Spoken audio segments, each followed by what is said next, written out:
মদিনায় অবস্থিত মসজিদে নববী, যা ইসলামী ইতিহাসের এক অমূল্য সম্পদ। মহানবী হজরত মুহাম্মদ সাল্লাল্লাহু আলাইহি ওয়াসাল্লাম এর ঘর থেকে শুরু হয়ে আজ বিশ্বের কোটি কোটি মুসলমানের হৃদয়ের আবাস।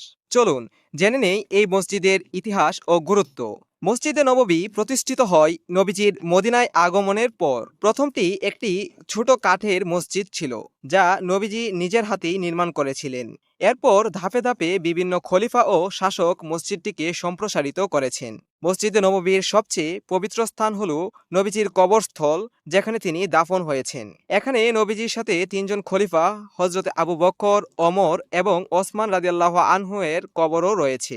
সুন্দর গম্বুজ, বিশাল মিনার আর চমৎকার সূক্ষ্ম শিল্পকলা, যা মুসলিম স্থাপত্যের উজ্জ্বল নিদর্শন। প্রতিদিন এখানে হাজার হাজার মুসল্লি এসে নামাজ আদায় করেন, দোয়া করেন এবং নবীর জীবনে শিক্ষা গ্রহণ করেন। মসজিদে নববী শুধু একটি প্রার্থনা স্থান নয়, এটি মুসলিম উম্মাহর ঐক্যের কেন্দ্রবিন্দু, যেখানে নবীজির স্মৃতি আলো আজও জ্বলজ্বল করে।